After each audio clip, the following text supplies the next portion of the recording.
Good morning students. Easily channel पर मैं sensing फिर से आप सब लोगों के बीच में हूँ। आज जो हमने नया लेसन स्टार्ट किया है हाइट्स एंड डिस्टेंसेस, ऊंचाई और दूरी, कैसे इसके क्वेश्चंस को सॉल्व किया जाए विथ यूजिंग ऑफ ट्रिग्नोमेट्री को यूज़ करके कैसे इस तरह के क्वेश्चंस को सॉल्व किया जाए। तो हम लोग इसको स्टार्ट करते हैं। हाइट्स एंड डिस्टेंसेस में जो एंगल्स बेसिकली हमें समझने होते हैं वो होता है एक एंगल ऑफ एलिवेशन और एक होता है angle of depression. Angle of elevation और एंगल ऑफ डिप्रेशन ये क्या है, इसको हम बारी बारी से सीखते हैं। यहाँ एग्जांपल के लिए मैंने एक ट्रायंगल ए बी सी बना रखा है, right angle at B. Suppose करते हैं कि बी सी अर्थ है, ज़मीन है, और ए बी कोई एक ऊंची ऑब्जेक्ट है जस्ट लाइक अ ट्री या कोई पोल, और एक ऑब्जर्वर सी है जो यहाँ से इस पोल के टॉप को देख रहा है। सी बी ए पोल के टॉप पॉइंट ए को देख रहा है, तो सी को ए से मिलाने वाली जो लाइन होगी, मतलब जब वो सी कर रहा होगा तो उसकी आँख ज़मीन के साथ इतना उड़ जाएगी, कुछ ऐसे। इसको बोलते हैं एलिवेट होना। तो C A line is called line of sight, इसको लाइन ऑफ साइट कहेंगे। और ये line of sight C A line ज़मीन के साथ जितना एंगल बनाती है that angle is called angle of elevation. यहाँ मैंने थीटा का सिंबल दिया है, तो इसको एंगल ऑफ एलिवेशन कहेंगे। एक एग्जांपल बना लेते हैं। सपोज दैट एक ट्री है और ये ज़मीन है, B A is tree and C कोई ऑब्जर्वर है जो इस ट्री के टॉप को देख रहा है। ऐसे में ये जो लाइन सी ए है ये ज़मीन के साथ जितना एंगल बना रही है, suppose that it is 45 degree, then this 45 degree is called angle of elevation. तो यहाँ पे हो गया एलिवेशन। आई होप आपको समझ में आया होगा। दूसरा होता है एंगल ऑफ डिप्रेशन। इसको हम कैसे समझते हैं? Same X Y Z triangle है जिसमें एक्स वाई को हम कोई पोल्स सपोज करते हैं and Y Z is space just like plane या अर्थ कह सकते हैं। ऑब्जर्वर यक्स पर बैठा हुआ है, यहाँ पर है, और वो नीचे ज़मीन पर किसी पॉइंट जेड को देख रहा है। यक्स पॉइंट जेड को देख रहा है। ऐसे भी यक्स को जेड से मिलाने वाली लाइन, इसको लाइन ऑफ साइट कहते हैं। ये लाइन ऑफ साइट यक्स के हॉरिजॉन्टल जो एंगल बनाएगा। अब यक्स के हॉरिजॉन्टल यहाँ तो कुछ है ही नहीं, तो हम क्या करते हैं कि यक्स से एक लाइन पैरेलल टू अर्थ बनाते हैं। ये वाई जेड के पैरेलल मैंने एक लाइन बनाई हुई है जो ऐसे ऐसे होते हुए जा रही है, यू कैन सी। तो इस हॉरिजॉन्टल लाइन से ये लाइन ऑफ साइट जितना झुक करके एंगल बनाती है that angle is called angle of depression. Suppose that मैंने यहाँ सिंबल अल्फ़ा का नाम दिया है, तो ये angle of alpha angle of depression बन रहा है। अब अल्फ़ा को मैंने यहाँ पर भी लिखा, ये कैसे हुआ? तो ये पैरेलल लाइन की कंडीशन से है कि जब किन्हीं दो पैरेलल लाइन को एक ट्रांसवर्सल कट करता है तो उसके अल्टरनेट्स इक्वल होते हैं। तो जल्द ही मैं इस पर एक वीडियो बना दूंगा कि पैरेलल लाइन्स को जब ट्रांसवर्सल कट करते हैं तो वहाँ पे कौन कौन से एंगल बनते हैं और उनमें क्या रिलेशंस होता है। तो ये अल्टरनेट एंगल्स इक्वल हो जाते हैं, इसी वजह से ये अल्फ़ा को मैंने यहाँ पे लिखा है। फिर से इसका एक एग्जांपल ले लेता हूँ। ये कोई ट्री है और ट्री पर यहाँ टॉप पर एक बंदर बैठा हुआ है,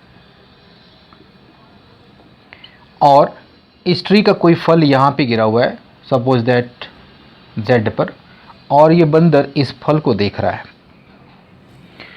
तो ये जो लाइन बन रही है x Z, it is the line of site. और ये एक्स पर जो हॉरिजॉन्टल होगा, तो हॉरिजॉन्टल के लिए क्या करेंगे कि ज़मीन वाई जेड के पैरेलल एक लाइन ड्रॉ करेंगे। हमेशा इसका ध्यान रखिएगा कि एंगल ऑफ डिप्रेशन जब भी बनेगा तो हम एक हॉरिजॉन्टल लाइन बनाएंगे, और उस हॉरिजॉन्टल लाइन से जितना झुक करके एंगल बन रहा एक्स जेड लाइन जो एंगल बना रही है, यहाँ पे इमेजिन करते हैं कि 60 डिग्री ये एंगल ऑफ डिप्रेशन बना रहा, तो इस एंगल को हम एंगल ऑफ डिप्रेशन करें और ये एंगल यहाँ आ जाएगा अल्टरनेट की कंडीशन से, बिकॉज ये लाइन और ये Z Y they are parallel और X Z is the transversals. ऐसे केस में इनके अल्टरनेट्स इक्वल हो जाएंगे। तो 60 degree is the angle of depression. तो जब भी डिप्रेशन बनेगा तो हम यहाँ पे उस पॉइंट पर जहाँ पर कि डिप्रेशन बन रहा वहाँ पे एक हॉरिजॉन्टल लाइन जरूर ड्रॉ करेंगे पैरेलल टू अर्थ। और इस तरीके से हम एलिवेशन और डिप्रेशन का कॉन्सेप्ट कंप्लीट किया। अब तुरंत एक क्वेश्चन भी हम लोग देख लेते हैं कि कैसे क्वेश्चंस को हम लोग इस पर सॉल्व करते हैं या इस पर किस तरह के क्वेश्चंस आते हैं। बहुत ईजी तरीके से हम उसको सॉल्व कर सकते हैं। तो झट से क्वेश्चन हम लोग ले लेते हैं। हमने इमेजिन किया कि पी क्यू एक पोल है एंड क्यू आर